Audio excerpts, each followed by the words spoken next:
महीने पुराना एक मूवमेंट शुरू होता है।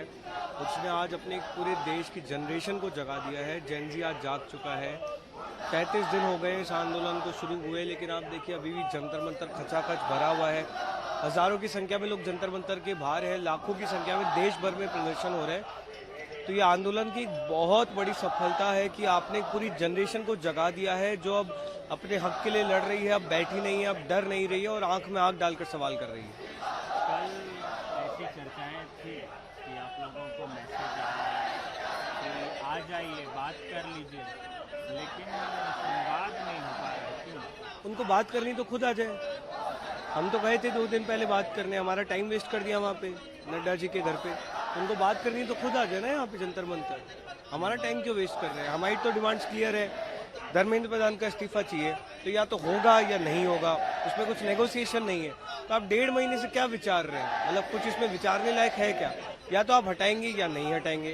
कैबिनेट मिनिस्टर को आप सस्पेंड तो नहीं कर सकते हो, तो या तो हटाओ या मत हटाओ, जो भी है बता दो। इसमें डिस्कशन क्या कर रहे हैं? आपने चूंकि जेपी नड्डा का जिक्र किया, एएनआई पे वो बाइट हुई थी जिसमें आप कह रहे थे कि हमारा टाइम वेस्ट किया गया।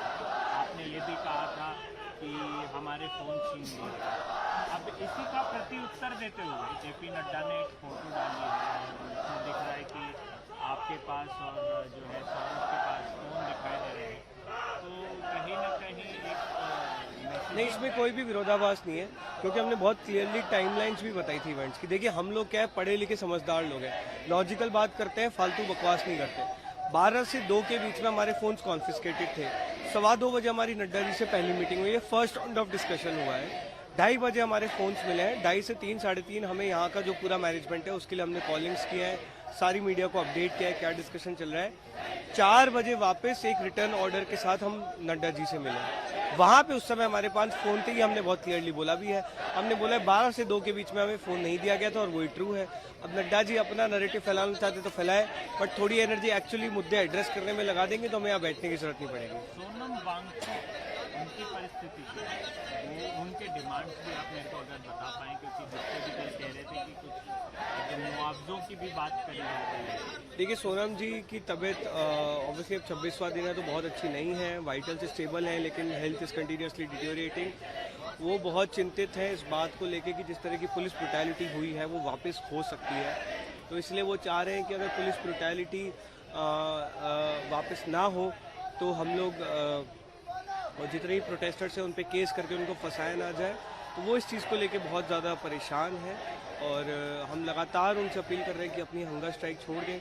उनसे अभी मुलाकात नहीं हो पा रही क्योंकि कल भी हमें हॉस्पिटल में एंटर नहीं करने दिया। आज फिर से कोशिश करेंगे और देखते हैं सर से मुलाकात होती है। रूप से डिमांड उन्होंने रखी है, जिसके कह रहे थे कुछ 1 करोड़ का मुआवजा मांग। वो तो हम लोगों ने जो डिमांड्स हैं वही चीज़ उन्होंने भी मांगी है कि 1 करोड़ का मुआवजा दिया जाए, प्रधान को इस्तीफा लिया जाए और तीसरी चीज़ किसी भी प्रोटेस्टर पर कोई कार्रवाई ना हो। कल भी कुछ क्लिप्स वीडियोस जो हैं वो वायरल हो रहे हैं कि कुछ हलचल हुई थी वहाँ पीछे भीड़ में, और क्या हुआ था अगर आप बता सकें, क्योंकि उसके बाद संभावित है कि इंटरनेट सेवाएं भी यहाँ कुछ देर नहीं, इंटरनेट तो बंद किया ही गया था। मैं आपको मेरे फ़ोन में मैसेज आया है, आप हमारे फ़ोन में ये मैसेज चेक कर सकते हैं। ये देखिए,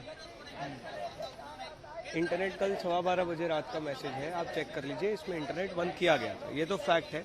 इंटरनेट बंद किया गया था। यहाँ पे हमें बताया गया कि सीआरपीएफ की एक अलग बटालियन भी डिप्लॉय की जा रही है।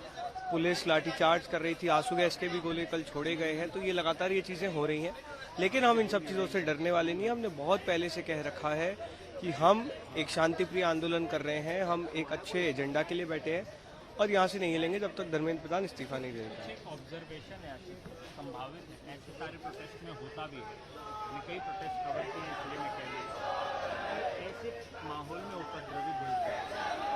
इन लोगों को रोकने के लिए क्या करेंगे? वो स्टूडेंट्स के रूप में भी हो सकते हैं, कोई पॉलिटिकल पार्टी का व्यक्ति भी हो सकता है। इन लोगों को रोकने के लिए क्या करेंगे? क्योंकि ये बात एकदम आपकी सही है। ये आपकी ये बात एकदम सही है और हम भी इस चीज़ को लेके कंसर्न है। 10% फ्रिंज एलिमेंट्स हर प्रोटेस्ट में घुसते हैं जो बदतमीजी करते हैं। हमारी एक वॉलंटियर्स की ऑलरेडी एक टीम है, उस टीम को अब हम और बड़ा कर रहे हैं। क्योंकि क्राउड अब बहुत ज़्यादा बढ़ गया है, तो हम लोगों की जो वॉलंटियर टीम है उसको हम एक्सपैंड कर रहे हैं और आज हम और वॉलंटियर्स भी डिप्लॉय करेंगे और हम कोशिश करेंगे कि जितना ज़्यादा हम मिनिमाइज़ कर सके इस चीज़ को हम मिनिमाइज़ करें। संवाद बढ़ेगा आगे कैसे? सरकार के पास है संवाद करने की शक्ति, हम तो आम लोग हैं, हम तो यहीं बैठे हैं, यहीं सो रहे हैं। आप आके निकलिए अपने घरों से, हमसे बात करिए, हमें कोई दिक्कत नहीं है।